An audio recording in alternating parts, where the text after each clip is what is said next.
Hello, what's up everybody? We are back with another interview with none other than Dr. Mike Israetel, one of my favorite people in the fitness world, and I'm joined by my buddy Szoták Andrei, who has been on this channel before, and we are going to be talking about steroids, and Dr. Mike is gonna tell you everything that he knows about how to use these substances properly.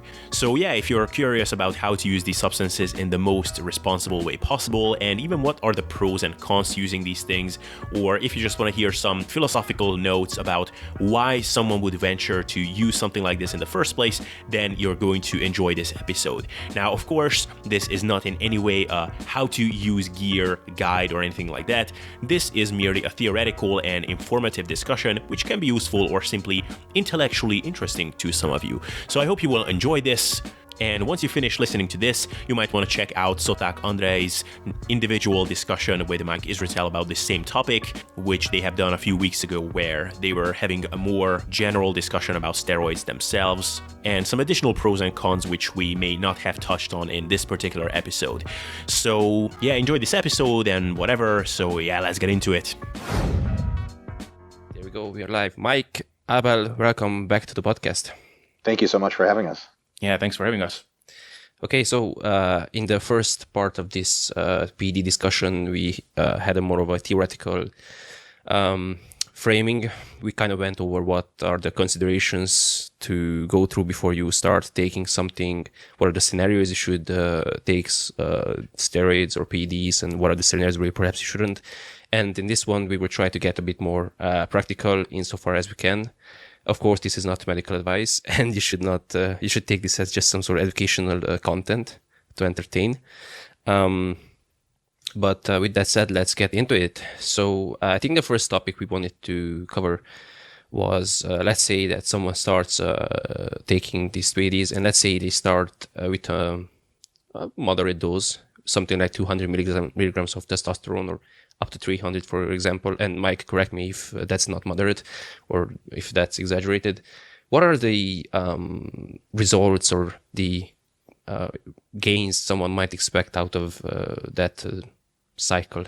So what For kind how of long? strength?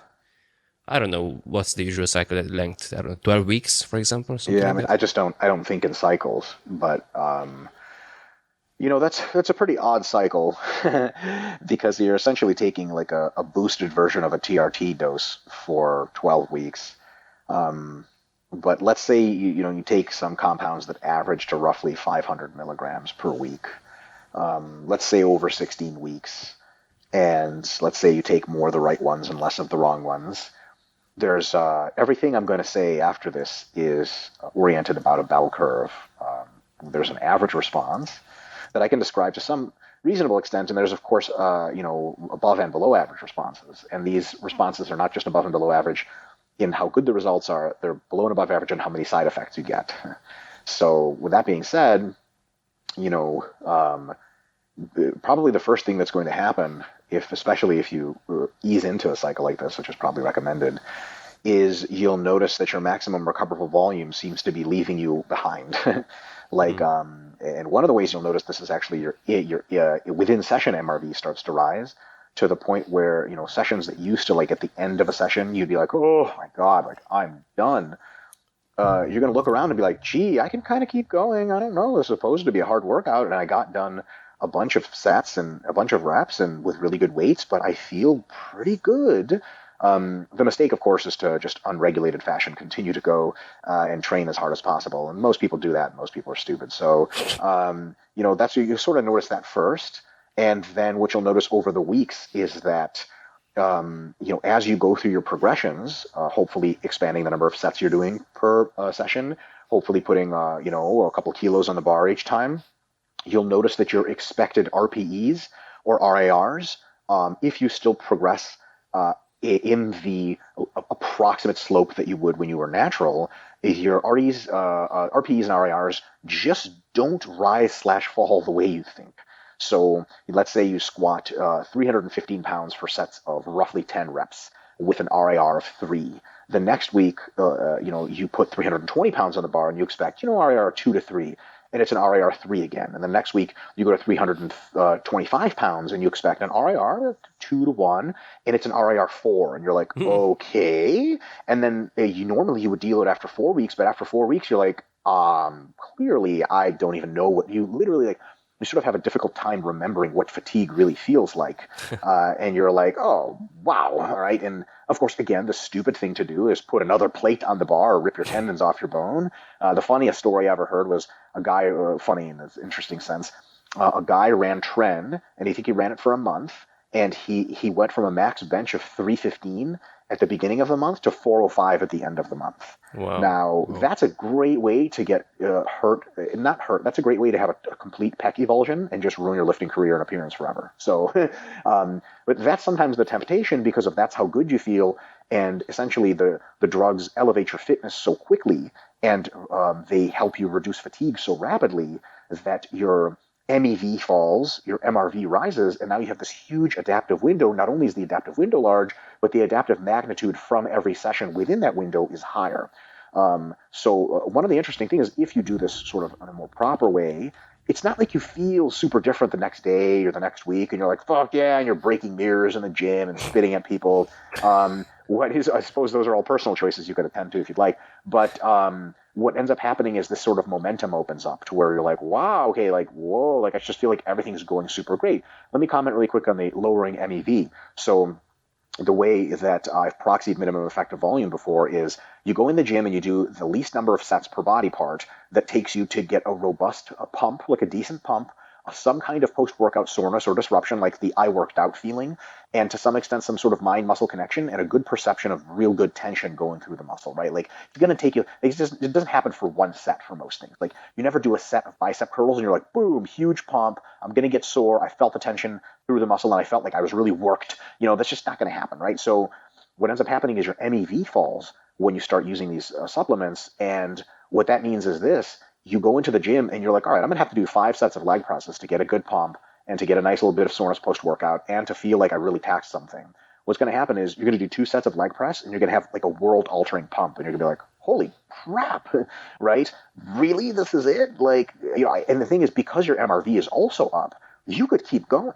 So the real intelligent way to approach training with these substances is if you start this kind of 16-week cycle or whatever, start training at a volume lower than you normally would, and then progress for either longer or take slightly bigger jumps. I prefer longer progress. So instead of running a 4-to-1 accumulation to deload paradigm, you might run a 6-to-1 or an 8-to-1 and make the same jumps normally that you would in volume and in intensity every session, but you just get more of these jumps, maybe twice as many. And then you end at an MRV that's way higher than it used to be. So you're not, because, you want to preserve your joints, you want to preserve your longevity, and listen, ideally, you want to get the most out of the substances for the least amount of work, right? Because, right. Anytime you're not at the gym, you're doing other cool stuff. So not only, people say like, oh, when you're on drugs, you can train more. They're completely correct, but you can also train less. So why not do both? Start with less and slowly let the flow build you up to more. Interestingly enough, as the drugs accumulate in your system, your MRV rises and rises and rises and rises so that you end up having to sort of catch it, which is a really great thing because that buys you that many more accumulation weeks. And then this brings me to my next point. So after several weeks / 1 or 2 months of this kind of stuff, especially 2 months, then you start to notice the actual secondary effects, or the not just the stimulative effects, but the accretions of ability. You look back and you're like, holy shit, I'm way stronger than ever, especially for reps. And you're going to start to see changes in the mirror potentially at this point. You're going to be like, okay, I have weighed 80 kilos before, but I sure as hell didn't weigh 80 kilos looking like this. A part of that is the addition of intramuscular body water. Again, depending on the responses, some people everyone sees intramuscular water addition. Some people see a lot of subcutaneous water addition. Some people don't. It is also compound dependent. But you're going to start to just sort of be half pumped all the time. Like you just walk around with a half pump every day of your life. And then when you go to the gym, it's like 1.5 times the normal pump. So not only is this a sign that you're physically accreting contractile tissue, but you also have more intramuscular water, which, by the way, also anabolic because cell swelling is anabolic. But you always sort of look really pumped. And this is when you start to notice, like, wow, okay. And if you got a guy at your gym that just started using, this is one of the things you notice. Like he's been using for 3 months. It was just everything kind of looks swollen sort of all the time. There's not that natty flatness that you see. And that's one of the things that you'll notice. And then, of course, towards the 3rd month and the 4th month, you'll have just very impressive body composition changes. And that really depends on which way you take your diet, right? So if you stay isocaloric, I think it's not unreasonable in 16 weeks If you start at the appropriate time in your developmental career, which is to say 7 to 10 years after you started training and you've milked out a lot of your natural gains, I think the first 16 weeks can see sort of an average gain of 5 pounds of muscle and concomitant loss of 5 pounds of fat. And of course, if you are hypercaloric, you can gain maybe 7 pounds of muscle and only 3 pounds of fat. And if you're hypocaloric, you might be able to gain 1 or 2 pounds of muscle while losing sort of like 7 to 9 pounds of fat or something like that. So those are sort of typical results, and that is actual tissue, not fluid, right? And so people will say like, yeah, man, I love Anadrol. I get on that shit. I gained 16 pounds. Like, yeah, dickhole, that's 12 pounds of water, 2 pounds of God knows what, your liver dying, and then 2 pounds of muscle maybe. So, and because they're like, yeah, 3 weeks of Anadrol's got me up to this body weight. And that's like, that's bloat, okay? And we could get into this further if you guys like, but intelligent use of proper compounds really tries to minimize those effects to give you really solid, really long-term gains. And then we could, of course, get into, blasting and cruising versus coming on and coming off, so on and so forth. But it's one of these things where proper use of anabolics, as far as tissue accretion within like a 16-week time frame at, low to moderate doses, results in what I would describe as really good gains. They're not incredible gains. They're not life and death altering crazy shit. They're not like, oh my God, this is a different person. That you get sometimes from genetic freaks, more often than not from the kitchen sink of farm, which we could get into what I mean by that, but you start using multiple compounds at high doses, and or a person started way too early. Like if you put a teenager who's lifted for 1 year on just what I talked about, with 500 milligram average for 16 weeks, he's going to grow like a third fucking arm. He's going to put on like 20 kilos or something. But that's fucking stupid because he could have put on 12 kilos completely drug-free with 0 side effects, no bone growth degradation, so on and so forth. So, interestingly enough, a lot of individuals who do this sort of first cycle, they notice these, let's say they do things right, sort of by sheer coincidence or something. What they're going to notice is like they got really good results, but it wasn't this miracle that they were expecting, which leads some people to quit drugs, which is great because those people probably aren't for the drugs and drugs not for the people. But it leads some people to be like, all right, clearly I just was not on enough gear or not on enough gnarly shit or not on it for long enough. And then they'll up the ante to try to chase these psychotic gains. And the psychotic gains are available to most people, but it just requires a really gnarly health trade-off and pretty much a sort of like a very unplanned, not a lot of foresight in what you're doing sort of behavior. Right.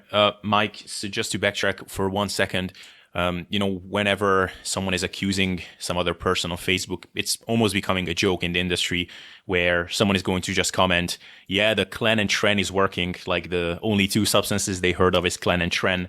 But could you just give us some perspective, like what are sort of the softer drugs that people turn to at first, like someone who is just starting out, or we talked a bit before the call, like people just getting ready for clubbing or something. Sure. And then what are those that are really reserved for the top tier guys that might step on the Mr. Olympia stage? Sure. So you want me to answer this question as what people probably should be doing or what they actually do? Because a lot of the clubbing guys take the hardest drugs because they're just rock stupid. Yeah, maybe what they should do. Should be doing. Okay, great. So say a lot of clubbing guys take Clen and Tren because they're idiots. What's that guy's name? Z's? Yeah. Sorry, my condolences or whatever. But in all honesty, like, I'm saying, live by the sword, die by the sword. Right. But, okay, so I don't think there's anything terribly difficult to argue against with the first exposure to anabolics being through low side effect orals. Low side effect orals does not require you to buy needles and look needles in the face because it's scary. And it doesn't require you to take the drugs so like needle-borne substances, unless they're fast-acting, which means you have to shoot a lot, like you shoot 3 times a week, which most people just don't want to do. They're long esters. They take a long time to process. And thus, if you take them for any measurable amount of time at all, you have to take them for a while, months, plural. And that's enough to shut down your HPTA axis. And then you have to do post-cycle therapy and all this other stuff. So a lot of times that's like a big pill to swallow, right? Like PCT is a huge pain in the ass. And if it's your first go and you're really you sort of morally outline this, it's legal in the country in which you're living. Let's say you live in the United Kingdom where personal use is legal, right? And you say, okay, I'm going to start, and I've thought this through. I've been lifting for 10 years hard. I have just an aspiration to just take this further, and I'm not going to cheat at sport and all that other dumb shit people do. A really good starting substance there is something like oxandrolone, Anavar, right? You jump on, if you're male, you start with 10 to 30 milligrams per day of Anavar. And you take that for 1 month. If you stop exactly at a month or roughly 4 weeks, it's not long enough to shut you down in any meaningful sense. Within several weeks, you'll feel like yourself again. Actually, within several days, you'll feel just fine. What it's going to do is it's going to introduce you in the lightest, softest version possible, a miniaturized version of all the positives and the negatives of drugs. You're going to understand how your psychology interacts with it. You're going to understand how your sexuality interacts with it. You're going to understand what kind of side effects you're getting into. You're going to understand what kind of training responses you get, what kind of health effects you get, because you can do some blood work afterwards and before preferably. And it's really just this first tiny little step. I think if you feel weird, the half-life is like a day and a half or something, or it's really just like 9 hours or something. But if you've taken the substance for a couple of weeks, like it's out of your system within several days. So if you start to have an adverse reaction, you feel super weird, you can just stop, and then a couple of days later you're golden, right? Whereas if like you're 8 weeks into a testosterone athlete cycle, you sort of bought the farm. You're kind of like 4 weeks at least until you start to feel like yourself, and then you're shut down, blah blah blah. So that sort of like low dose oral Anavar, Anavar was a designer drug that was literally designed to try to mitigate most of the negatives and leave most of the positives, and it does a phenomenal job. It's a fucking hell of a drug. So, and it's kind of going to give you like, hey, here's a little preview of what's going on. And if you like what you see, and if it's good with you, then you can sort of take the next step, which is probably to injectables that are sort of the next choice. And then if you don't like what you see, or you love what you see, but like you just don't need anymore, like you literally were like, I just want to get super crisp for this photo shoot, or super crisp for this like summer, and that's it. You just take 4 weeks of Anavar with a very hypocaloric diet. You train at high volumes, and then you probably lose like, I don't know, 5 kilos of fat right there, and gain a kilo or two of muscle, and most of that stays with you after. So, and there's no downside really. And so that's the deal, right? And if you could just keep doing that like for another give yourself 2 or 3 months of washout, and then sort of repeat it again as needed. And the long-term health effects are minor, super tiny. It's almost nothing to worry about. And if you want the next level is, I'm not a big fan of cycles. I think once you start to inject yourself with needle-borne drugs, I think you should be committing yourself to something that lasts months and years.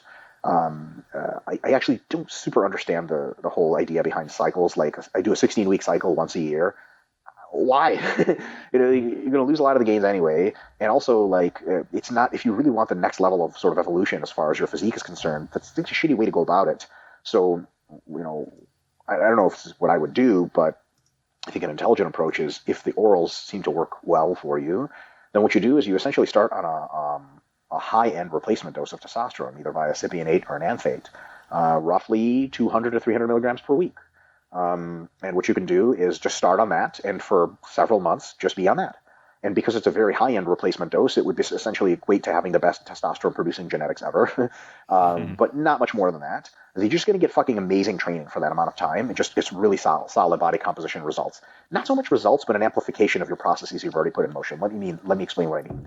Your maintenance phases are not going to be super different. You're just going to get really, really strong, much more than usual. But it's not like you're going to burn fat and build muscle at the same time to any crazy extent. But like any cutting phases you do during that time, it's going to be the best cutting phase you've ever done. Any massing phases are just going to be like, holy shit, like I put on some serious muscle and just not nearly as much fat as I expected. You still put on fat, but it's going to be like, wow, this is going super well. And then per medical, guidance, and per, being very responsible at getting blood work and all the stuff. What do they call it in the UK? Bloods. Get your fucking bloods done. Hey.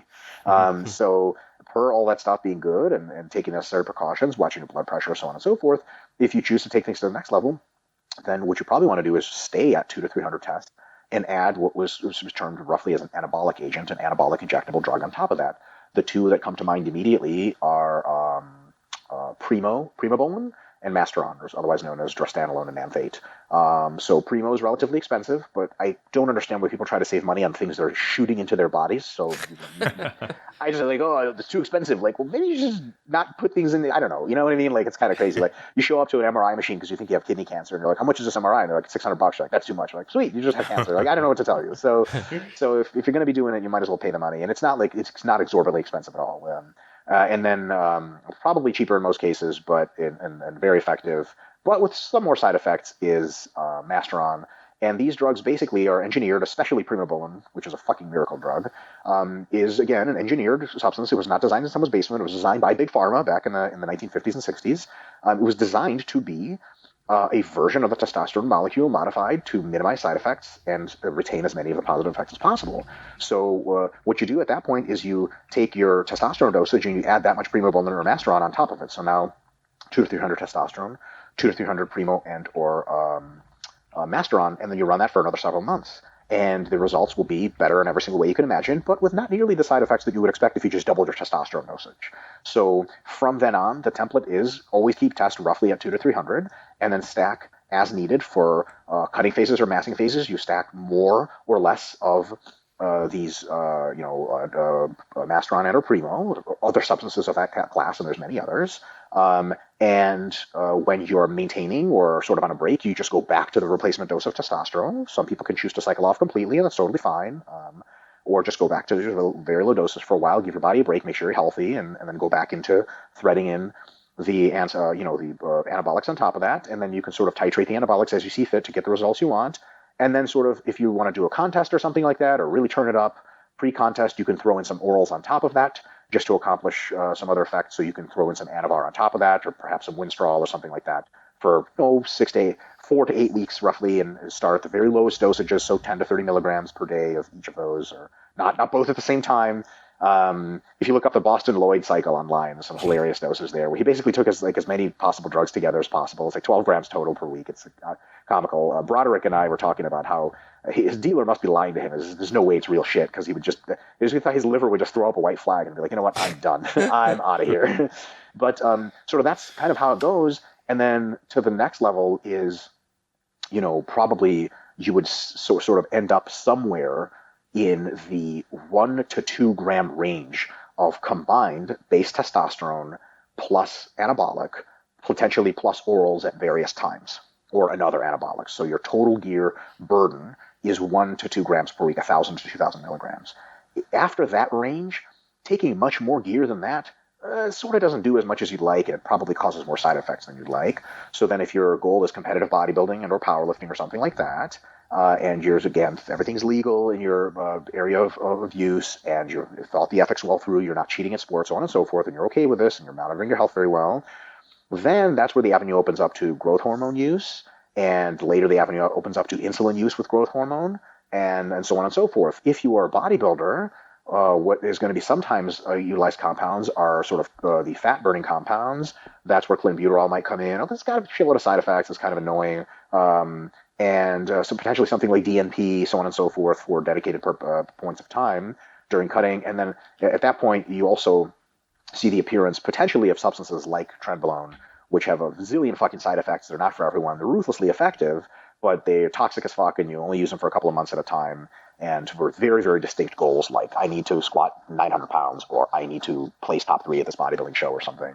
To reference my mentor, Broderick Chavez at Team Evil Genius, on this subject, nandrolone's not great substances, and tren is a nandrolone derivative.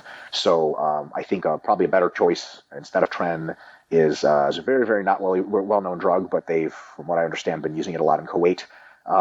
Is called 1-testosterone, or otherwise known as dihydroboldenone, DHB. It is mildly liver toxic. It is injectable, but it's also nicknamed Super Primo because it doesn't have a ton of side effects, but its main effects are just radical at really small amounts of injectable volume. And that's kind of like a version of tren that's cleaner burning. You can't use it for as long, but boy, does it fucking work. Holy shit. And it's not something you want to take for a long time, but that's something to thread in as another tier on top of everything. And so if you kind of want to know what the Oxygen Gym look is about, it's about several grams of test, not several grams of test, not a ton of test, several grams, 1 to 3 grams of anabolics, some DHB threaded on top, some orals, insulin, growth hormone, and potential cutting agents when the time is right. So those are kind of your tiers of expansion, and there's big levels between those tiers for sure. Okay, this was very comprehensive, and I think we should leave out the top tier because I don't think it would be really relevant for most people. I hope not. I pity the person for whom it's relevant. That's a lot of shit to put your body through. Yeah, you should probably just focus on orals and perhaps the low dose test you mentioned, and that's about it. Because I think higher than that, the people should know this stuff. They shouldn't be relying on us educating them. You should get a coach for that stuff. Don't do it on your own. Yeah, exactly. So I'm curious about the orals because. I always heard, and obviously both Abel and I are very naive and uneducated on the matter because we don't use ourselves, and so forgive us if our questions might be, the kind of questions you get from people who are not very ignorant about the matter. No, God. So the most common one I hear brought up in conversation around me is Dianabol. I looked it up. It's the Romanian. I guess product name is Naposim, but anyway, so it basically is methandianone. I looked it up on Wikipedia. Dianabol is the common name. Where does that lie in that scale? And I guess a general question about orals. Like, how should you or how can you tell if you have a legit one? Because I heard stories about people who some say, I got this one and it worked great. Others say I got it and I felt nothing. And probably there are some counterfeit ones because they are not legal in Romania. So they end up buying it from all sorts of shady labs from like Bulgaria or Moldova. Sure. Why you got to throw Moldova under the bus? Oh my God, how rude. What a great country that is. So Belarus, which might as well add to that. That's a good question. I'm probably not the best person to ask that sort of question because I think that if you can't almost guarantee that you're using real shit, you shouldn't be using shit. So like, if you don't know anyone in the gym or any of your friends or any acquaintances that can hook you up with a legit source, don't do it because you're just not embedded in the culture enough to have anyone to talk to about if things go wrong, first of all. Second of all, you could be taking rat poison for all you know. Now, people almost never lace their shit with rat poison. It's a very bad way to retain customers, but you could just be totally fake. The thing is, fake gear there's a lot of fake gear, and almost no one who really knows their shit ever takes fake gear because people who know their shit know the people who make their gear, and those people would never fuck them over. So how do you know your gear is fake? In some ways you can't because you might not be taking enough. In some ways you can't because your androgen sensitivity might just not be that high, and you're just the person that just doesn't get a whole lot of gear. I know people who have run the kitchen sink and barely changed. Right? And I also know people who've run 30 milligrams of Anavar for 1 month and had a revolution in their physique, like just completely different person. And psychologically, we're just like it was totally nuts.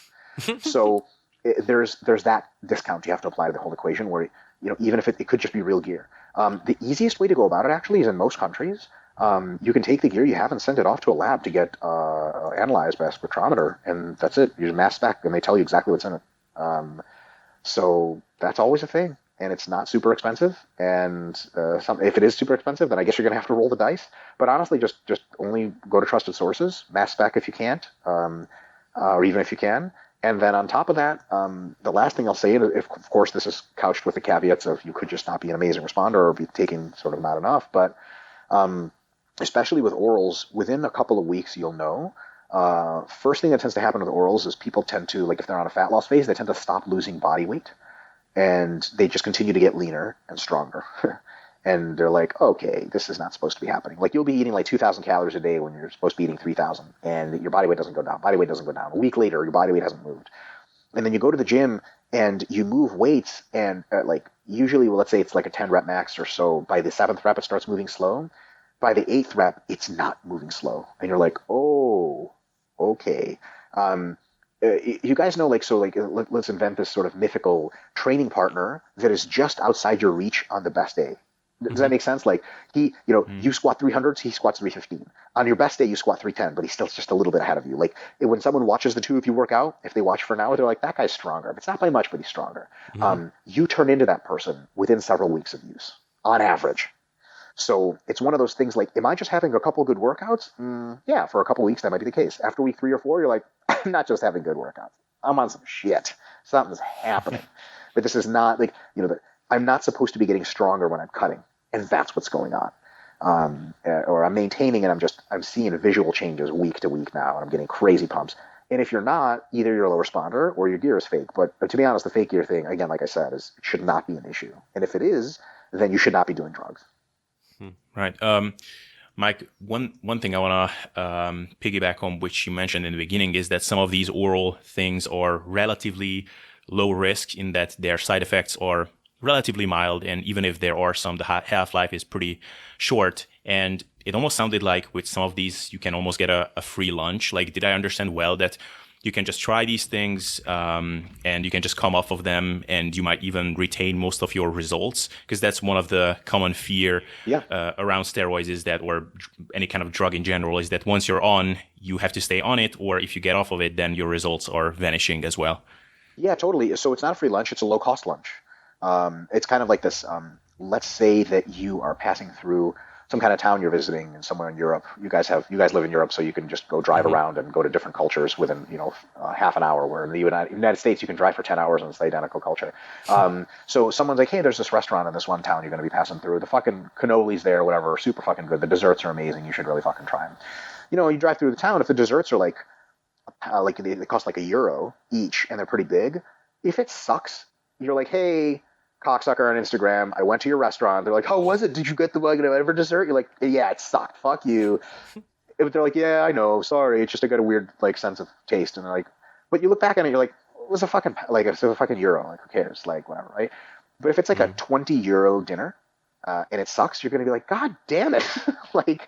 20 fucking euros, man. Like, this is bullshit. Like, I feel fucking ripped off. Like, one thing that I promised myself is to never go to a well-rated restaurant ever again. Is I seem to have the worst luck ever. People are like, you need to go to this restaurant. It's like Michelin star. I go in there, it sucks, and I'm out like hundreds of dollars. And I'm like, I'm gonna fucking cut my own dick off. This is awful. Yeah. Right? So the thing with starting with something like Anavar for a month is it is not a free lunch. It does have health effects, but the health effects are almost all completely reversible. And they're just very small, right? So, for example, with Anavar, your blood pressure can escalate and your good cholesterol can fall quite precipitously. But if a month of your life sees a moderate fall in your good cholesterol and a tiny rise in your blood pressure, that's really just not a big deal, right? And because you can, it's like a canary in the coal mine. You throw it in for a month and see how you feel. Because anabolics are just not for a lot of people. There's just not. Some people get a huge anxiety response from anabolics. One of the predicted side effects. It's very well documented. Some people who are already prone to anxiety and have poor coping mechanisms for it, they'll get on anabolics, they'll freak the fuck out, and they'll just get off. And wouldn't you rather freak out on something that's out of your system in 2 days versus something that you've got to be dealing with for another month? Fuck.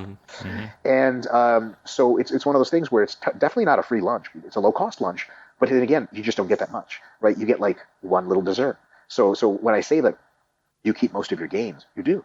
But it's just not that much gains. How many gains do you make in a month? You may gain like half a kilo of true resilient real contractile tissue. Yeah, half a kilo is sweet, right? In a month, that's pretty good for somebody who's advanced. But it's nothing to write home about. And you might lose like 3 kilos of fat, and you keep all the 3 kilos off, and keep a kilo or half a kilo of muscle. You repeat that 2 or 3 times a year. That's pretty fucking sweet, especially at the tail end of a fat loss phase or something. Then you're just capping your fat loss phases super well, and it's just leading to really good potentiation across your masking phases. You're preventing muscle loss almost entirely in a fat loss phase, because let's be honest, let's say you run a 3-month fat loss phase, if you're doing things right, in the first 2 months, muscle loss is not a concern for naturals at all. The last month, maybe it is. And then you take, 30 milligrams of Anavar in your last month, you don't lose any muscle, you gain a little bit, you lose a shitload of fat, you look your absolute best, and then afterwards you proceed to drug-free mass as normal, so on and so forth. And then if that process is something you like, keep doing it. And if you want to up the ante, you can up the ante, but you're very well informed on how your body responds, how your body weight responds, how your health responds, so on and so forth. And that's a big thing about like making sure to get your health checked. Your blood pressure is the number one thing to think about when you're using these substances, because chronic high blood pressure will kill every fucking organ in your body. It literally just shreds your eyes, your kidneys, everything. So your blood pressure is, especially if you decide to dip into the injectables and go for months, you have to keep track of your blood pressure. The good news is, well, in Europe, you guys can get pretty much any drugs over the mail for whatever, but there's about like 150 blood pressure drugs. It's one of the most advanced pharma industries. They've essentially weeded out all the side effects. These drugs are almost free. They're so cheap, and they're radically effective. There is never any reason to have chronic high blood pressure, right? Like you buy like lisinopril, costs like 20 cents a pill. You take 1 pill a day, you're fucking golden. And you gladly any doctor would be like, I have high blood pressure. And he's like, why? You're like, you explain the situation. At least in the United States, we have a medical legal act that you can tell your doctor anything, and he's not allowed to tell anyone else about it unless you're like, hey, I have children trapped in my home and I'm slowly cutting off their limbs. Like he has to go to the police. But if you're like, hey, I'm using these supplements, he's going to be like, you're supposed to not be doing that. You're like, I know, but I have sort of high blood pressure. Is there anything we do about that? He's going to be like, well, here's a script for this blood pressure med. And it'll take care of the problem 100%. And also, of course, you can do a lot about that with diet and so on and so forth. Like if you're a fat piece of shit and you're still getting fatter and you're taking drugs, you're just going to have high blood pressure, right? But if you clean up your act and do a fat loss phase, you might not even need blood pressure drugs and so on and so forth. Blood pressure, red blood cell count, so on and so forth. You have to keep track of that stuff, which is why like I'm one of the hugest, one of the things that I find the most problematic is the clubbing culture with drugs, with a stupid bro culture where they'll just run shit and they'll just run themselves into the ground. They have no idea what happened. I'll leave all the names out of this, but one of my very good friends is a medical doctor, and he's been in and around the use of pharmacological substances for a considerable length of time. And the guy come to his practice that was like, I've been feeling a bit interesting, and I want a physical. And the guy's like purple. His color is purple. And they do his blood pressure, and it's super fucking high. Right, exactly. It's super, super high. And he's like, so And my buddy was like, so, what are you running? And the guy's like, oh, no, nothing. I'm not taking stuff. And he sort of switched the subject, talked about general health, blah, blah, blah, and came back. He's like, so what are you using? And my buddy's jacked, right, clearly. And he's like, well, just the really low dose shit, like just like 300 test and just a couple of orals every now and again. And so he changed the subject, talked about other health, talked about blood work, and then came around and be like, so what are you taking? And the guy's like, well, he gets into this laundry list of like 5 total grams of shit, no blood pressure meds, no attention to health. And he's been doing this for like months and years. And this is the first time he luckily decided to show up to the doctor's office because I think he had symptoms. And by then he had been walking around with like 190 over 140 blood pressure for God knows how long. And that is years off of that man's life. So the last thing you want to do is think these are supplements. They're not things you buy at GNC. They're not toys. They're not recreational drugs. They're very serious things that alter your body in many positive and very many negative ways. It's on you to make sure you get proper blood work and monitoring, hopefully with a coach and with a medical doctor, to make sure that you are mitigating as many of the negatives as possible. Sorry for the rant. Right. I'm curious. Why do you set that 1 month cutoff with like NMR? Is it at that point that the side effects start to accumulate? No, not particularly. The side effects accumulate rather linearly. After about a month, the HPTA axis starts to get shut down. So then you have to deal with the bullshit of turning your nuts back on, right? So you stop producing endogenous testosterone. But up to 3 to 4 weeks, most people just don't see a very robust shutdown. And if they do, it takes just a week or two to get everything back to normal. So that's why it's a month. And also, coincidentally, a month is just long enough to really get a pretty good effect and to really be able to see how you interact with it, right? So, but the number one reason is definitely the HPTA. And that's the thing is, like, I would love to come on and talk about post-cycle therapy. I know nothing about that at all. In my view, you either take orals for blips here and there before your music festival or whatever the fuck, as an informed adult, or you make a commitment to hitting the needle for a longer time. And then you cycle in larger dosages for specific purposes, and you go back to essentially TRT when you're in between those. Right. Yeah. And sorry, just one more from my curiosity. You mentioned the 10 to 30 range. I would assume that with the 30 straight up, that shut off would happen more rapidly, I guess. No, it's not. That's a very, very good assumption. It just happens to be inaccurate. I actually made that assumption myself a long time ago when I was first researching in this and first read all these books on anabolics. And I was talking to my friends. No, shutdown happens with any market presence of an exogenous substance. It just happens the same way no matter how much you take. So, a real cruel joke to play on someone would be to give them like 10 milligrams or 5 milligrams or something for like 4 months. They'd get completely shut down, but get almost no effects. And you're just like, oh, thanks a lot.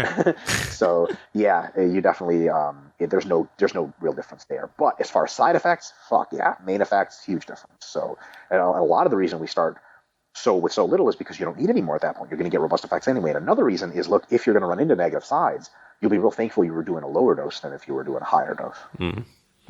Right. A question I would have on side effects, and this might be, again, a not so well-informed question, but when people talk about side effects with steroids or anabolic agents of any kinds, it's always kind of a nebulous answer. Like nobody seems to be able to give a clear answer, I'm assuming, because there really isn't one. And we tend to see this interacted with some people who ran some different cycles. And I heard some really sad stories of how their testosterone production is still not back to normal and they dealt with some depressive periods and stuff.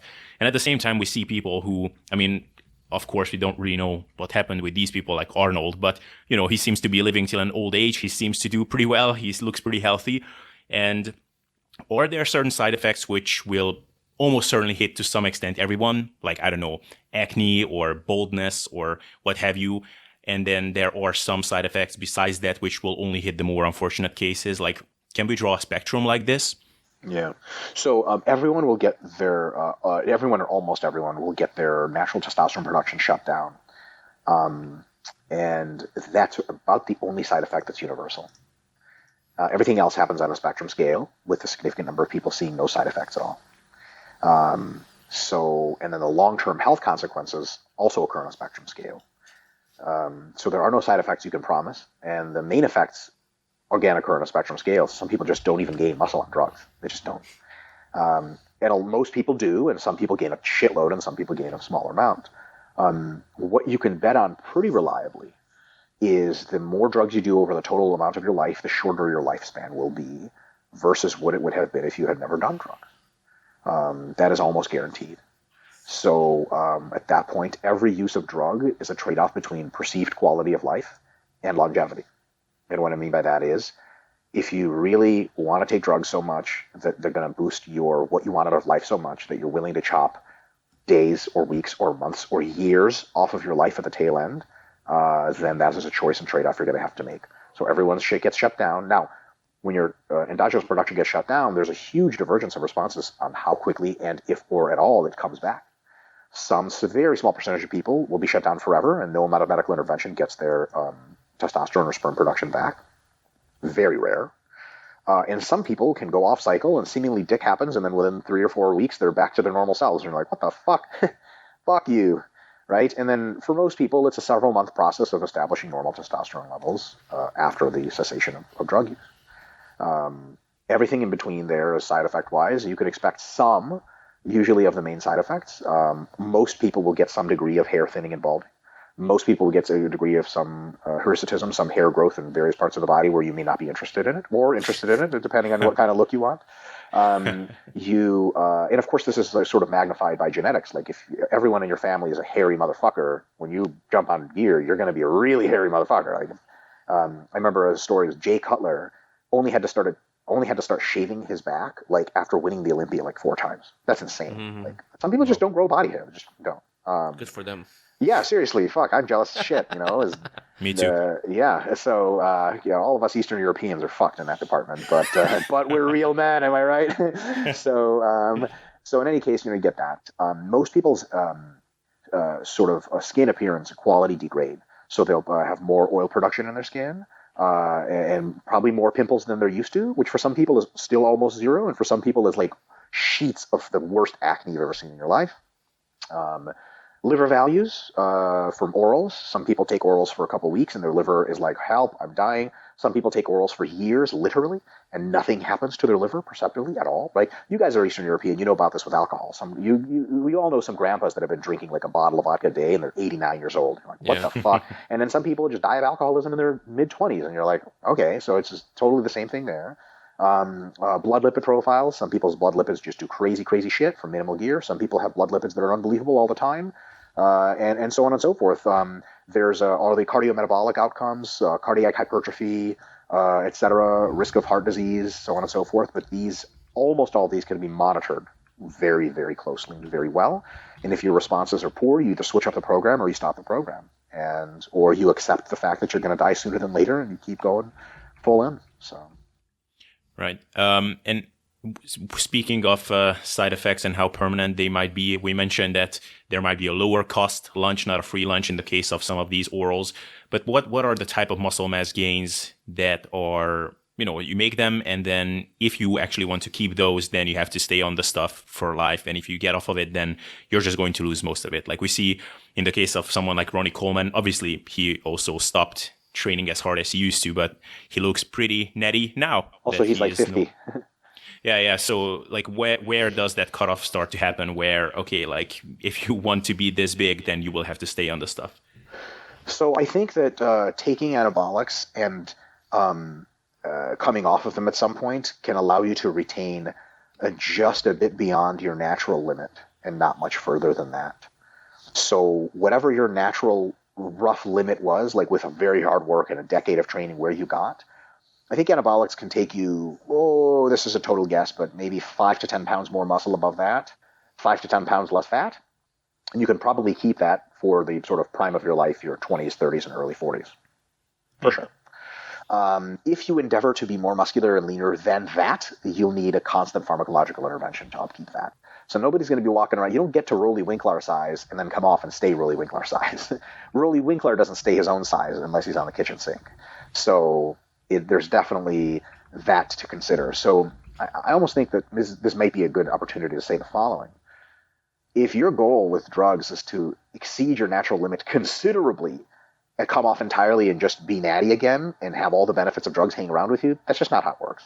It's just not.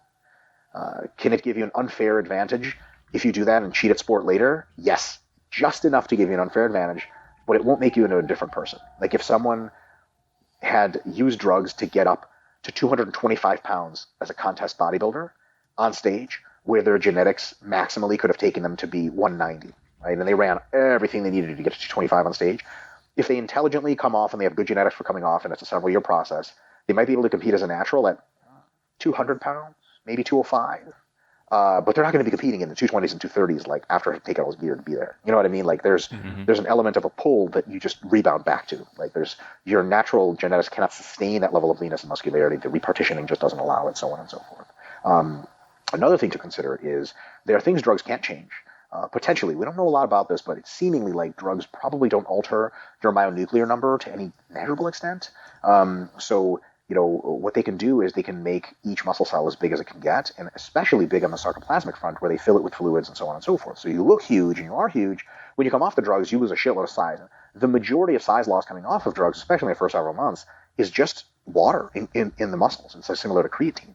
So there's a certain amount of things that people are like, I'm going to take drugs and it's going to elevate me to the next level. Like, yeah, you probably could have gotten close to that level just being drug-free. And drugs will elevate you there, but you have to keep taking them to stay there. And if you come off the drugs, the elevation still exists, but it's relatively minor. Right. Just so we know how we're standing, Mike, how much time do you have roughly? I'm relatively open. So. Oh, cool. Andrei, do you have some question that you really want to ask, or? Yeah, I have a couple. Just let me get rid of this train. Oh, long train running. You're getting rid of a train like Magneto? You're going to like swipe it off the fucking tracks? Yeah, I swiped it off already. It's gone. Unbelievable. Yeah, so I have one more question about the topic, then I have a couple of listener questions that I would like to ask. So what did you say that fat burners, for example, are sort of a last resort or something that should be added later? Because obviously those are the, again, going off of gym conversations and what I hear from others. Like I mentioned, like Dianabol, Anavar, Dianabol, those are common. Even let me tell you why people use Dianabol. Dianabol puts a lot of water in your muscles. It increases your strength for that reason and some other neurological reasons. And it makes you feel very, very big. And it also usually improves your appetite. It also makes you feel good. It has a euphoric sensation that comes along with it. And it's cheap as fuck and really readily available. Real Anavar is hard to get. Real Dianabol, you just walk over and there it is, right? Anavar has a much more, you're not going to get a huge bloat off of Anavar. For many people, it shuts their appetite down versus up. Making it an excellent drug for fat loss, by the way. But, a lot of people who are in the gym, bros, fat loss is not their number one. They want to be jacked, right? So they take D-ball, and all of a sudden they're repping big weights. They're fucking huge. Everything's great. They feel great. That's why people take D-ball. And it's cheap.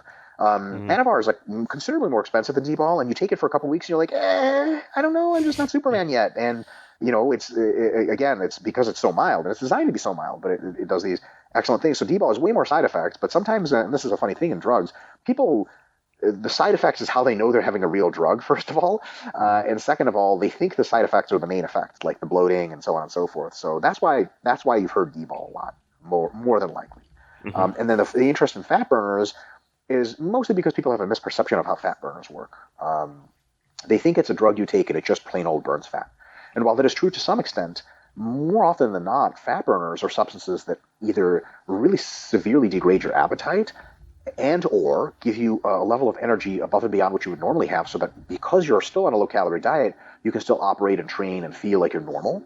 Clenbuterol is an example of both of those effects. And so is caffeine, interestingly enough, and stimulants are very powerful fat burners that I think go into this class of drug no problem. I'll put you this way, if you do 800 milligrams of caffeine per day, you'll get way worse side effects than any reasonable dose of clenbuterol. I can promise you that. And then there's other fat burners that are more advanced, such as DNP, but most people will never take DNP, and if they ever do, they'll just stop because it's super annoying to take. And DNP is a true fat burner, but it comes at a huge price. And the price is it makes you feel like dog shit all the time, you sweat like a fucking animal all the time, and you feel weak as fuck at every conceivable moment of the day, and mentally and physically, right? But it helps you drop body fat. But the thing is, none of these work super well unless your diet's pretty good to begin with. And if you're hypocaloric, it's that edge, that little bit of edge that they give you. So the thing is, bodybuilders, normally the kind of people that you see competing in bodybuilding that also take these categories of drugs, they're so muscular, they normally eat an amount of food that makes them sick. When they diet, 90% of their diet, maybe 75% of their diet is, thank God I don't have to eat this much food anymore. Like they just go back to eating a food amount that just fills them up and is boring. They lose kilos and kilos and kilos and kilos. The last month, maybe the last 2 months of a diet, they might thread in some appetite suppressants and some fat burners to just kind of keep the process rolling along without too much discomfort. But it's not something like you start taking a fat burner as soon as you start 16 or 20 week contest prep, because that would be just first of all, these things have really fast feedback loops compared to anabolics. Like you take them for several weeks and you have to either ramp the dose up or they just stop working entirely. You have to cycle them in and out. They come with a shitload more side effects and they're just not that powerful. Like there's nothing Clen can do for you that a 500 calorie additional diet deficit won't. As a matter of fact, there's nothing Clen can do for you that it won't. It can make a 500 calorie diet deficit make you less hungry. You'll still have plenty of energy and you'll burn a little bit more fat than normal, which is awesome when you need it at those low body fat levels, when you're approaching 5%, 4%, so on and so forth. So that's what I meant as you pepper it in towards the end, because it's just not a heavy lifting sort of operation. It's just fat burners just don't, there's no pill to take, which you're like, that's it, man, goodbye fat. I'm going to take this for 16 weeks and I'm going to be lean. It just doesn't work like that. It's an enhancer much more than it is a main effect sort of substance. Mm-hmm. Very interesting. I watched Stan Effort doing a seminar like a couple of days ago, and at point he was mentioning that, like pretty much every footage of every professional bodybuilder is like them shoving food with like a bored, disgusted look on their faces. Yep, 100%. So for them, calorie deficit is a welcome thing. Yeah, and it's interesting because this is an interesting difference. You watch especially smaller natural bodybuilders, comment on their diets on Facebook, and they're like, I'm starving, I'm hungry, I have all these cravings, I want to kill myself, getting leaner. And then you look at the IFB pros, like I used to read Muscular Development religiously all the time, and I follow a lot of these people on Instagram for inspiration. Every 10th comment is like, the diet's tough, and you're like, how's it tough? And like, it's boring as fuck. I'm like, what about cravings? Like, yeah, I have cravings, I want pizza. And you're like, are you hungry? And they're like, no, I'm not hungry, I have trouble eating this much rice. And you're like, what the fuck? Like, you're 3 weeks out of a show, and it's, well, you weigh 110 kilos, but gee, you can generate a 750 calorie deficit and still be eating 4,000 calories a day, especially if you train a lot, and especially if the throughput of all these drugs is really high. So let me explain what I mean by that. When you're on a considerable amount of anabolics, and you're on, let's say, peptides, growth hormones, so on and so forth, and you're training a shitload, training up to the gear, so to speak, like you're training as much as the gear will allow, which means a lot. Your total caloric burn is fucking massive because all of these are engaged processes that require energy and substrates. So all you have to do is normally, just to maintain your weight, you have to eat like 5,000 calories just to keep yourself going along. All you do is you ease down to 4,000 and boom, body fat loss, body fat loss, body fat loss, body fat loss. And then the only time that process sort of comes to a halt is maybe like, a month or two before the show when you're already in single digit body fats. And then you can throw in some of these appetite suppressants, fat loss pills, blah, blah, blah. Mostly caffeine, really, for most of these guys is what they use. And then you drop to 3,000 calories and then you're fucking golden. You step on stage, right? The burden there is the monotony, the consistency, the insane training volumes, and the fact that you're eating boring fucking foods all the time, and arguably difficult to eat a lot of boring food, and some of it depends on some guys respond to drugs. Some guys will have huge appetite suppressing effects from drugs. And these are the same drugs they do on a mass gain and on a cutting phase. So on a mass gain, they really, really just have like a tough time because the appetite's suppressed and they have to shove the food down. And then on a fat loss phase towards the end, it's just the fatigue and the monotony that gets you with a lot of these people. It's not exactly the hunger. But if it's hunger, then there's lots of hunger cutting drugs out there that work really well.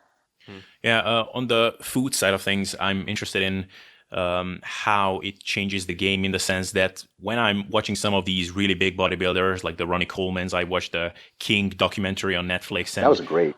Yeah, but like honestly, I'm looking at the meals of these guys and I just want to throw up in my mouth. It's just like they're sitting down and like with 1,500 chicken breasts in one meal, and it's like, man, if you have to eat that much, like why don't you, if it fits your macros, a little bit, Is there some reason, like do these drugs interact in your body in a way that certain combination of fats and carbs or whatever are just really going to throw things off, or how does that work? Great question. I wonder if it's just tradition, really. Two-part answer. One of these answers will be highly politically incorrect. I may be the first person to verbalize this. This is something my coach/friend Broderick and I talk about, and it's true, and it should be said just so it can be out there and people can know. I don't like to say it, but it's true. So that's the second part. The first part is when you're taking exogenous insulin, and if you are, the predictability of your glycemic response is literally life or death. You have to standardize the foods you take in, because if it fits your macros, it will fucking kill you. For example, if you have two different kinds of breakfast cereals, identical macros, but one of them has more fiber, one of them has a different combination of sugars, one of them has a few sugar alcohols, or one of them just has a food ingredient that you're mildly not allergic to, but irritable to, and it slows down your digestion and absorption of carbohydrates. You enter into a hypoglycemic episode, you have to drink like 5 Gatorades, and you're huffing and puffing and sweating, and you're like, oh my God, I'm going to die. And you're not wrong, you might die. So the predictability of the foods is a paramount when you're using insulin. White rice and chicken, white rice and fish, because you know exactly how your blood sugar reacts to those meals. Does that make sense? Mm-hmm. Absolutely. So there's definitely that. So when you see Jay Cutler eat the same shit all the time, that's why. Mm-hmm. The second part of the answer is the following. How do I phrase this charitably? Let's see if I'm in a diet-induced mood to phrase this charitably. A lot of folks in bodybuilding, probably not the best bodybuilders, but some folks in bodybuilding are either so deep into bro culture or so willfully unintellectual or not curious or so intellectually lazy. The concept of counting macronutrients is not going to make sense to them, or they're not interested in learning it. With folks like this, if you're coaching them, you have to give them discrete quantities of exact foods or they'll fuck it up. You have to say 2 cups of white rice and a cup of chicken. And if they ask you, like, okay, like, well, I have a variety of sources. I have quinoa, I have whole grain, blah, blah, blah. What kind of macros do you want? And I'll do it. The coach is going to be like, oh, holy shit, you speak macros? Great. Well, Dick, here's 100 grams of carbs and 50 grams of protein, 10 grams of fat. Enjoy. But that almost never happens. Or not almost. It happens to a small enough extent to where the meals need to essentially be, to quote my friend Broderick, modular. Like, this. You eat this, that. And then the diet updates for these guys, like if they're not losing fat on track, if they need more food or less food, is like literally like add 1 more meal, or go from 1 cup of rice to 2 cups of rice, or from 1.5 cup to half cup. That's it. Because if you start throwing mathematics, like the numbers, the shit just goes out the drain. You'll get a calculation error. And again, when you're messing with peptides, a calculation error is a fucking disaster.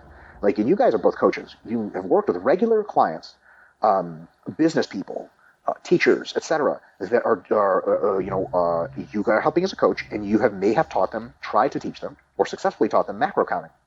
You already know that otherwise very intelligent, very successful people can look at macro counting and be like, what? Or you'll find out that they were counting celery as like 900 grams of carbs, where it's really like 5 because they were reading the grams instead of the carbs. You guys know what I'm talking about, right? Like, there is some valleys and hills here. When you hire a prep coach, usually you hire him and you're like, hey, I want to get ready for these shows. Maybe he'll work with the off season with you, maybe not. And there might not be any time for this kind of onboarding. And a lot of these bodybuilders are quite intelligent people, but they've been doing these things momentum-wise for long enough to where reteaching them in macros is a fucking wash. Like, so Kevin Levrone, his last show that he did, I think, last couple shows, he did it IFYM style. And he was like 55 years old, and he was fucking unbelievable, right? And he said it was great. You wish he knew this when he was prepping. But, you know, he's the exception. Most individuals just have this modular nature because it's simple, it works, and to be honest, there is also an FPRH element to this, right? Food palatability reward hypothesis, where a lot of these folks, when they're cutting for a show, they want to keep it simple for 2 specific reasons. One, the food's not that fun and not that exciting, so it doesn't make them crave it anymore. And 2, it actually reduces food focus, right? If you start to, you guys have been down this road where you start to get really creative with your macros, and you just think about food all the time. You think, ooh, what am I going to put in my next meal? Oh my God, I'm going to have half a Pop-Tart and 1 Cheez-It, and you're just driving yourself nuts. These guys just rice, chicken, broccoli, done. Right, and then they can think about anything else other than food, because when you're miserable, you know, when you're in jail, don't think about freedom because it'll fucking break you down, right? It's the same idea, right? Like, just focus on you'll do what you do and get through each day, and that's kind of the idea behind that. So hopefully, the long-winded answer, but that's probably some combination of the correct answer, is pharmacological reality with insulin and peptide use, and just an economy of effort based on people who are just not used to counting macros, and are some combination not qualified to do so or not interested in doing so. Very, very interesting. I think neither of us thought of that GI I didn't do. variability. Yeah. Obviously, because that's not something we our pancreas just takes care of that. But the other side of the coin is, you know, it just hit me like the influence of these professional bodybuilders have on naturals. Like, for example, like just yesterday, someone asked me at the gym, like, so do you help people with their diets? I'm like, yeah. So can you like write my meal plan? I was like, I'm not doing that. That's why, because I educate people. And I think this is coming at least partly from these people who are eating these pre-fixed meals, and perhaps they don't disclose why they are doing that. And regular people don't think that they are doing that because they are using insulin, and perhaps they could or they should learn or educate themselves, but instead they try to find something as boring and monotone as them, and actually backfires on them. So it's very interesting that how certain strategies can have very beneficial impacts on certain people in certain situations, and the opposite in others. Yeah, I couldn't agree more. I mean, people have a monkey see, monkey do mentality when it's understandable, right? When someone's walking around at 255 pounds lean and shit, they must be onto something true. And they are. But that doesn't mean that everything they're onto is some combination of true and especially applicable to you. You know, like people will see, you guys see my Instagram and the fucking disaster that is. I'll be using a cambered bar for squats. And people are like, why the cambered bar, doc? And I'll be like, because I can't fit my hands around a normal bar. And they're like, why not? I'm like, because my traps and arms are so big, I can't grab it anymore. I love high bar squatting more than I love life itself. And I physically can't do it because I can't pinch my shit together anymore because my elbows or shoulders hurt. And they'll be like, well, you need to work on your shoulder mobility. I'm like, you don't understand. There's physically stuff in the way. There's just I can't control. And they're like, oh, that's interesting. Should I be using it? I'm like, Jesus Christ. Just put weight on your back, have a tight lower back, tight core, sit on your heels, squat up and down. Everything else is fucking irrelevant. And people want these little details because they think, Dr. Mike's like, whatever, 220 pounds with veins in his abs. The way he got that was these little fucking, that cambered bar squat. That's what it was. It wasn't just leg training. It was that. And people do the same shit with the pros. Like, it must be the fact that, like people literally ask me, like, I had a guy ask me, this was unbelievable interaction on social media. I mentioned that I did 300 calories of cardio. He's like, what did you do for cardio? And I was like, any modality that you like. And he's like, what did you do for cardio? And I was like, why? I was like, believe it or not, I'm a sports scientist. I can explain to you in very intricate levels exactly what you need to be doing. And he's like, I don't want to know that. I want to know what you did. I'm like, what the fuck is going on? Right? Because there must be some magic to it. And the thing is, there is no fucking magic to it. And if you stick with macros and just general nutritional principles, you're going to be 99 times more prepared than someone who sticks with bro bullshit. And they're going to be sort of buying the airplane to get the peanuts, right? Like, I've got to fucking eat broccoli and rice and chicken. Otherwise, like, guys will say shit like, I got to eat steak because it fills up the muscles. Like, what the fuck what are you talking about? Like, that's just something you read in Muscular Read. It's total bullshit. It applies to bodybuilders who normally get 20 grams of fat per day, and now they're getting 40 grams of fat per day. So they're displacing carbohydrate to be put into glycogen, or they're getting some kind of beneficial, effect from meat with testosterone production or something like that, or just hormone, just cholesterol availability, and they get a beneficial effect. None of that applies to you, but people want to copy, understandably, to copy people. What I prefer is deriving principles from what all of the best seem to do. And then once you derive the principles, you can apply them to yourself. But that requires thinking and knowledge and books and shit, and most people don't like that kind of stuff. Oh, yeah.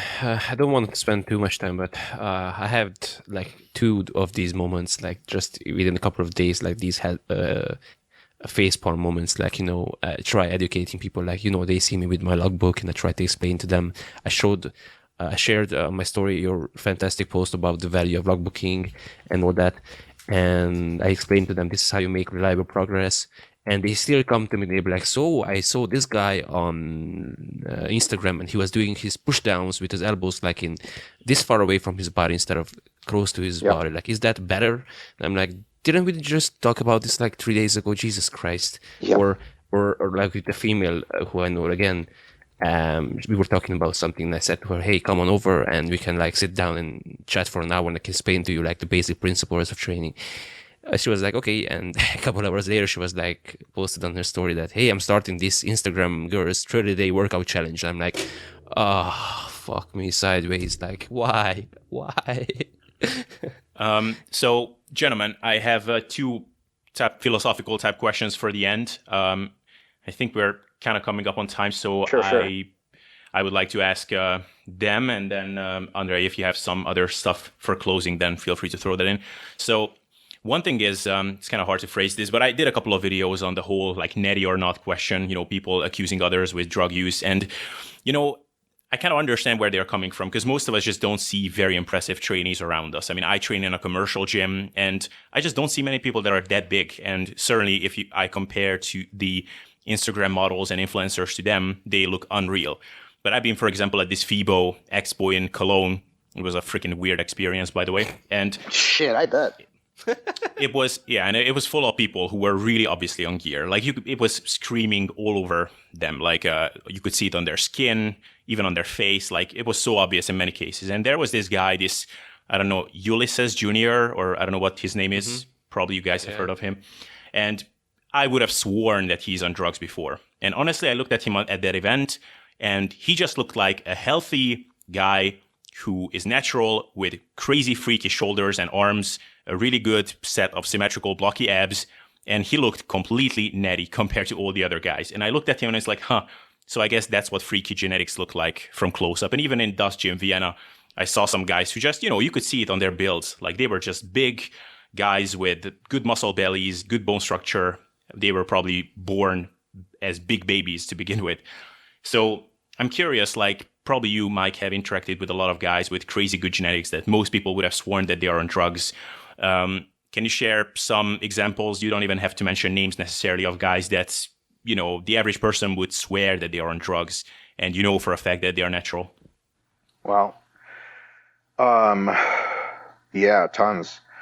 So Kai Green comes up as a story. Kai Green turned pro drug-free at roughly 210 pounds on stage with striated glutes. It was completely drug-free. How do we know this? He said he was drug-free. And the first time he switched, his next contest, he was on stage at 235 pounds in the same conditioning. Whereas for years, he competed around 200 to 210 pounds. So then you could say, well, he just took more drugs. False. Because a couple years later, he decided to make the plunge to insulin and growth hormone, and then he stepped on stage at 265 pounds. So if we're positing that he was already on drugs at 210, I'm not exactly sure what it is he did to elevate twice, right? I will say it bears mention that, some human subpopulations or major races tend to have some fraction of the individuals really freaky genetics. There are people in West Africa or West African ancestry, a lot of whom are African American, who have genetics for muscle building and shape and leanness that are just on a completely different level as normally people just wouldn't be able to process. We have every reason to believe that Ronnie Coleman was stripped lean at roughly 215 to 220 pounds. Ronnie Coleman won the Team Universe, by the way, I believe. So I think he also turned pro drug-free. And I think Ronnie Coleman deadlifted like 700 drug-free and stuff like that. And you say, well, that's crazy. How could he be 215 drug-free at 5'11"? Well, when he took all the drugs in the world, he ended up stepping on stage at 296 years later. So, that's the deal, right? So there's a lot of people, like, this is one of the funny sort of quote-unquote debates that I won on Facebook. This was a hilarious discussion.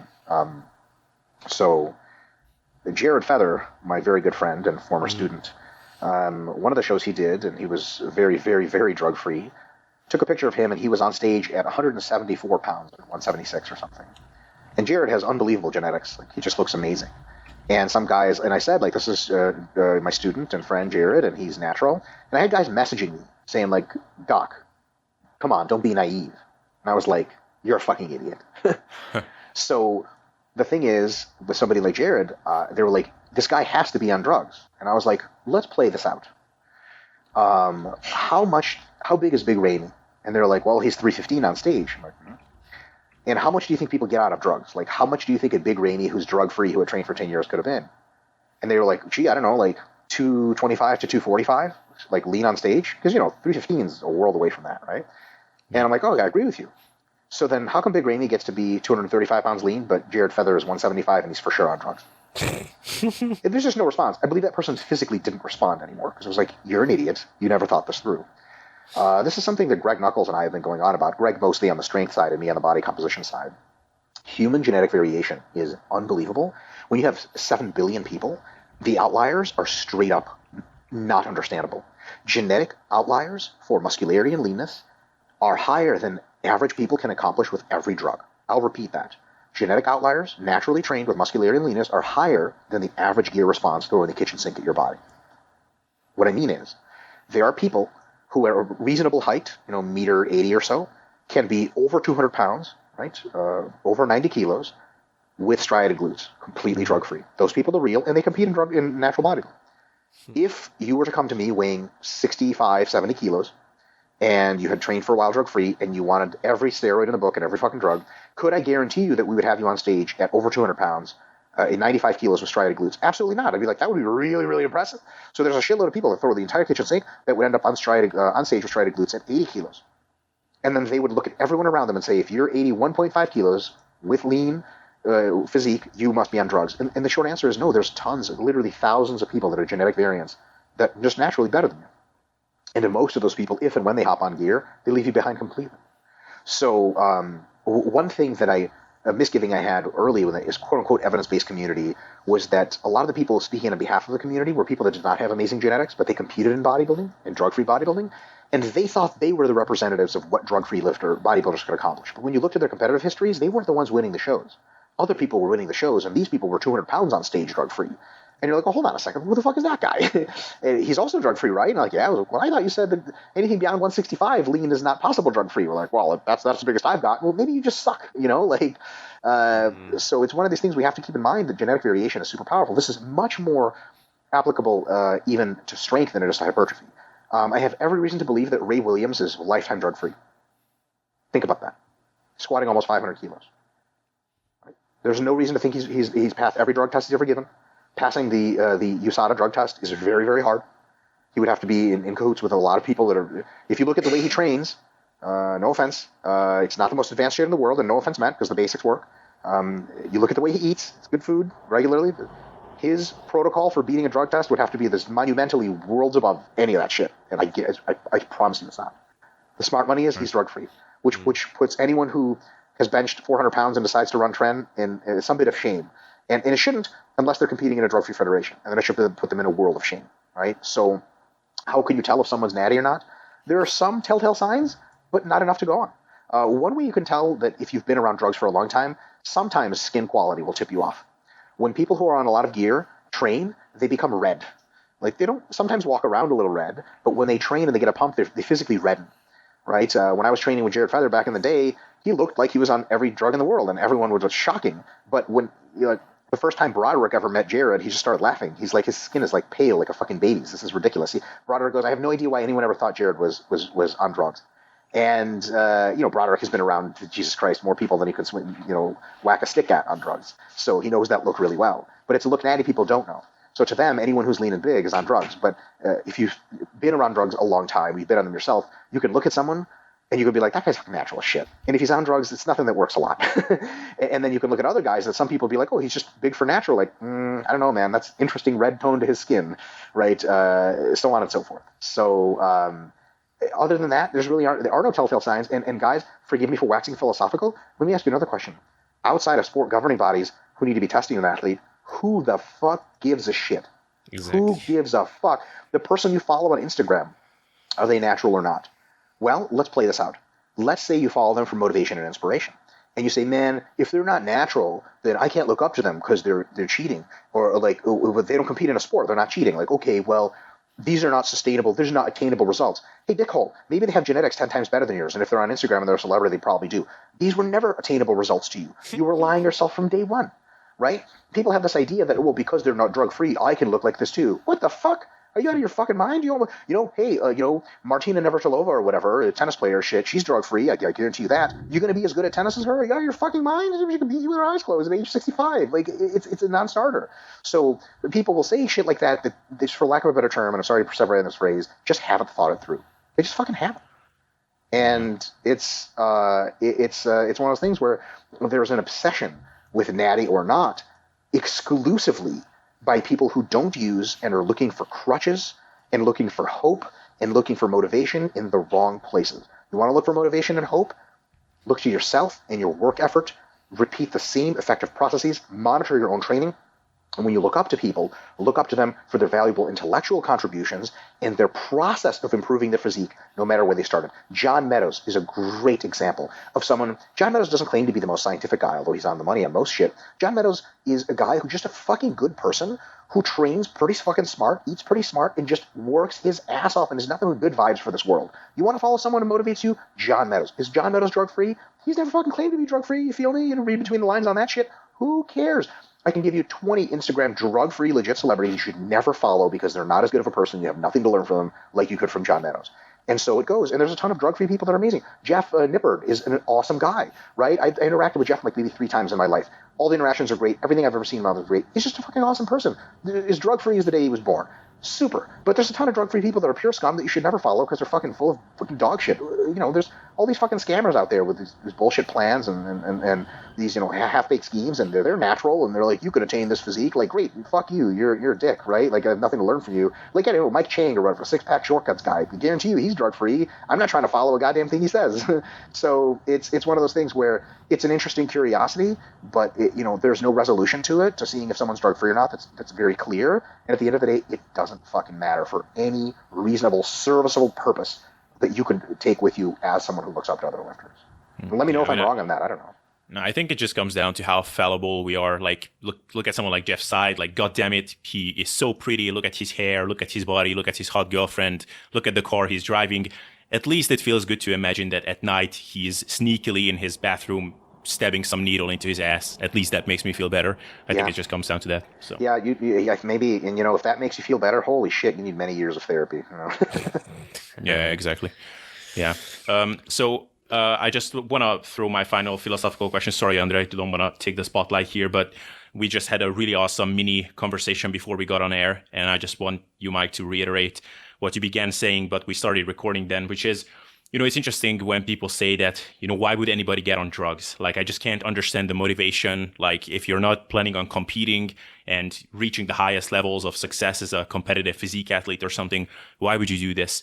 And it's like, to me, it's sort of the same reason as why you would take creatine or why you would take whey protein or why you would buy the training program template from Renaissance Periodization or John Meadows or whoever, because this is your hobby, you're passionate about it, and you want to get the most out of it. Like, really, the only difference is that we attach this label to it as, these are drugs, and it kind of flips that black and white thinking in people's heads, and also the side effects and things like that, which of course are counter indications. But how do you think about this this question of why would someone do this? Yeah. Well, sort of paraphrase you earlier, a lot of us are quite fallible, and you can imagine people doing things for not the best reasons and not pretend to be opaque to why they're doing it. Like, you can say, I don't understand why someone would punch someone in the face after an altercation in a bar. Like, yeah, but no one's ever really pissed you off much. Like, debating Lyle McDonald, like, if he was in front of me, it would take the world for me to not choke him to death. Like, I understand, like, why you would feel like that about someone. People piss you off, right? So you could say, I understand why someone would feel like this, but I think it's a bad decision. Totally agreed. I would never harm anyone. I don't get into street fights, and I think it's a stupid idea to punch someone in a club. Really stupid idea. But I see where they're coming from. I can relate, at some base level. So that's, first of all, to be said. But then on a higher level, you can say, well, granted that you can relate, you still can't see how they went through with the decision, which is totally valid. But to that end, I think the maybe more salient critique is the seriousness of the pharmacological intervention should at the very least approximately mirror the seriousness of someone's commitment to lifting and muscle and sport and growth. What I mean by that is the following. If you're really passionate about fitness, if you put in years and months and meals and workouts and time, and you really want to see your body evolve to the next level, and drugs happen to be legal in your country of residence, and you're not cheating at sport with them, and you're being responsible about your health, then it just makes sense that this is another technological tool you're going to apply to yourself to get more of what you want, especially if you're very well aware of the trade-offs and the costs and the downsides. Now, if you're not, you're a fucking idiot. But if you are, it's a rational tool. People drive fast on the freeway. That's way more dangerous than drugs, but they do it. Sometimes it's worth the rush to, within the speed limit, make it to your daughter's graduation versus staying 10 under the speed limit and missing it and something like that. These are trade-offs we make all the time. At least the drugs don't endanger anybody else. Speeding on the freeway does. So what is confusing is when the pharmacological intervention is not concomitant whatsoever with the athlete's seriousness. What I mean is this. Someone trains for a month and they're like, all right, what drug should I take? And you're like, okay. These trade-offs are really gnarly. Are you sure this is worth it? And they can say they're sure without being sure. They can just lie. And I think that's where the problem comes, and that's where that critique comes, where some people really do things thoughtlessly. If you put a lot of thought into it, you'll probably realize that this kind of crazy shit to put your body through, putting drugs into your body, which is always serious, maybe isn't worth the effort if you, first of all, aren't super serious about your hobby, and second of all, aren't willing to at least let the hobby go until it gets more serious to where you couldn't just have it change something naturally. Let me give you a really shitty analogy. If you spend a day in the park with a friend drawing paintings and canvas, and then the next week you're like, hey, I'm going to enroll in art school, your friend would be like, what the fuck? That's like $50,000 a year. What's wrong with you? And you're like, yeah, I loved it. I love art. I really want to get good at this shit. You just be like, that is a considerable investment for something you don't even know if you'll keep doing. And also you still suck at it. And also you could just get wildly better practicing on your own at no cost for the next 10 years, right? That's the analogy to asking for your first cycle after a month of lifting weights, house music in your European gym or something like that. Like, why not just keep being natty and get these awesome gains with no downsides? And if you really turn out to be, after 10 years, a phenomenal breakthrough artist and you really want to take your skills to the next level, time to pay money for art school. But just after a month of, or after an afternoon of drawing, if you want to go into art school, that's weird. And if after a month of lifting you want to buy every drug on the market, that's weird. It might not be the wrong choice. Listen, you might be that person to whom it actually, you have that disposable income. And art school is this beautiful experience, and it really got you your start. And it turns out you were in fact gifted. You stuck with it after art school, and then you're now a Renaissance painter, and everyone looks to buy your work, and you sell for millions. That can happen after a month. You know, people do that with music. Like some people pick up the fucking guitar and they turn into Jimi Hendrix in a month, and all of a sudden, thank God they did, right? And they're like, I'm going all in. And someone's like, maybe you shouldn't, but they did, and it worked. But maybe that won't happen, right? And it's you know, if that happens, sweet. So sometimes it works out, but the skepticism there is a lot of times it doesn't work out. So especially with drugs, if you haven't at least invested some modicum of seriousness into it, your calculation of whether or not it's worth it just might be lacking a huge amount of information. So what I would say is, if you're ever unsure about if you want to use and you think you want to use but you're not sure, just keep training and dieting and getting these awesome natural gains. Because I will tell you what's really sweet. If you play it right, and again, the drugs are legal in your country of residence, you're not cheating for sport, and you're monitoring your health. If you have a huge natural base when you start drugs, you're going to subject your body to that much less health downside. The drugs are going to get you that much more benefit, and you're going to look cool right away. If you start drugs really early, to get to that eventual same goal of being super jacked and lean, you'll have to put your body through way more health effects, way more psychological effects, way more money because the drugs are not free, way more psychological, super fucked up shit. They're going to degrade your health. They're going to degrade your brain structure. Everything bad you're going to get not for free. And for most of that time, people are still going to think you're drug-free because you still look pathetic. Like when you weigh 70 kilos and you're, you know, 1.90 m and you're like, I'm on drugs, I'm on tren. Like I've had a guy tell me that before. He was 165 pounds. He was like, yeah, I'm running tren. It took me everything not to laugh. I was like, what? Why? Like a guy, like, and the thing is, I think he had lifted for many years and that's as far as he got. And then he ran tren. And I was just like, gee, guy, you know, if you weigh this much, maybe it's just not worth it. You know what I mean? Like, and maybe to him it was. Maybe in his soul, he wanted to push his human body as far as possible, and he was completely rational with the trade-offs and stuff like that. He probably wasn't. If he was, he has every one of my blessings, but I'm skeptical. So I think there's that nuance there, right, where I think it's absolutely an awesome thing, and I can totally relate to anyone that takes any drug for any reason, because drugs do good things. They do. That's why people take drugs. That's what they didn't tell you in drug education back when you were in 5th grade. Like, they say, like, you know, marijuana is bad for these reasons. And then you smoke marijuana, you're like, man, they forgot to tell me being high is awesome. They just sort of left that out, right? Like, if you look at like a high school manual of like, you know, why not to do steroids, they didn't tell you the part about like, oh yeah, by the way, they add slabs of muscle and make you sweet at sports. Like, oh, oops, right? So that's why people take them. It's very reasonable to understand. But the trade-offs and consequences, that's where the reasonability of understanding someone tends to degrade. And sometimes people make really interesting choices very prematurely with not enough information. So what I think is, I think you should, if they're legal in your country, take all the drugs you want, but you have to think it through. If you don't, you have none of my blessings and none of my respect. I respect you as a person, and I will grant you every civil right that you are deemed, but I will not respect you as an individual. And I have actually, I don't want to say ended friendships, I've curtailed interactions with people who started gear way too early for the wrong reasons. I just told them, I think you're a fucking idiot, and, you know, I'll talk to you later. I just don't talk to them because I think a lot of people make the wrong fucking choices, but that's what it is. I just want to add one, I guess, related experience, which kind of highlights your point, which was not about steroids, but it was similarly frustrating. So I have a 17-year-old girl at my gym who has, I think, great genetics. She has a great structure for bodybuilding, and she asked me on my thoughts about her competing. And I said to her what I thought would be true, which is that she is too young to compete, first of all. Absolutely. And two, she doesn't have the muscle mass to compete. And told her, hey, if you want to compete, like take 3 more years, put some muscle. By the time you're 20, 21, you can think about competing if you still like. And her comeback was basically, well, I know a ton of 17-year-olds who have done it. And I said to her the same thing. Just because others have done it, that doesn't mean it's a responsible thing to do. I'm sure they did, but that's not my point. I was just telling you what's best for you long term. And with that, you can do whatever you like. So... Yeah, she's definitely 17, you know, by the way that interaction went.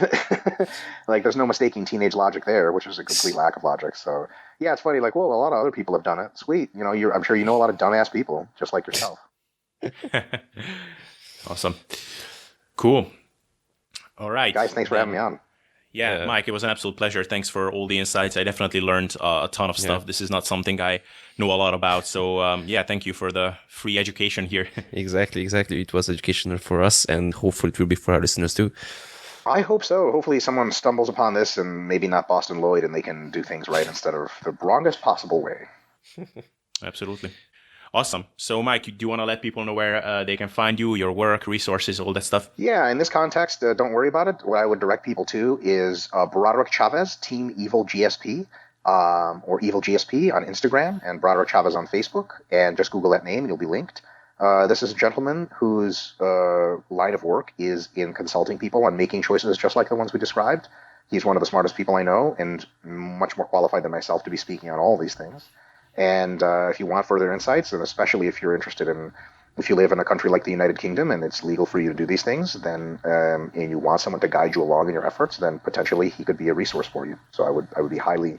That's what I want to end on, is referencing him, because I don't do any of this stuff. I'm a dilettante as far as this is concerned. So if you message me asking me about drugs, I will tell you I don't know what the fuck I'm talking about, because Broderick does. All right, thank you so much for listening to this interview with Dr. Israetel and my buddy Szoták Andrei, and I hope you enjoyed this one. If you're new to this whole platform, then I encourage you to look through my older videos and different episodes. I think you will find some useful gems about fat loss and building muscle, and just transforming yourself into an upgraded version of your current self in the most enjoyable, practical, and efficient way possible. I have countless interviews already with some of the brightest minds in the fitness world. I interviewed Dr. Mike Israetel beforehand like 4 times, Eric Helms as well like 4 or 5 times, Menno Henselmans, Lyle McDonald, James Krieger, and just a lot of these guys. And Szoták Andrei has been on my channel a few times as well. So yeah, check out all of these resources and feel free to browse through, and of course subscribe for future content like this as well, because every week something like this is going to drop, sometimes 2 or 3 videos or episodes that are equally useful in my opinion. So yeah, definitely do not hesitate to binge watch or listen to all of these things. And in case you don't know how to find all of these in audio format on various podcasting platforms, it is the Sustainable Self-Development Podcast, which you can find on SoundCloud and on basically all podcasting platforms, on Spotify as well, I'm pretty sure. And damn, I almost forgot, if you're not familiar with that, we have an awesome Facebook group on Facebook called Sustainable Self-Development, shocker, and we have over 2,000 members, almost 3,000 actually. So if you want to join an awesome community where we are discussing topics like what we talked about today, then definitely join that one as well. So yeah, that's all I wanted to mention for the end of this episode, and with that, see you next time.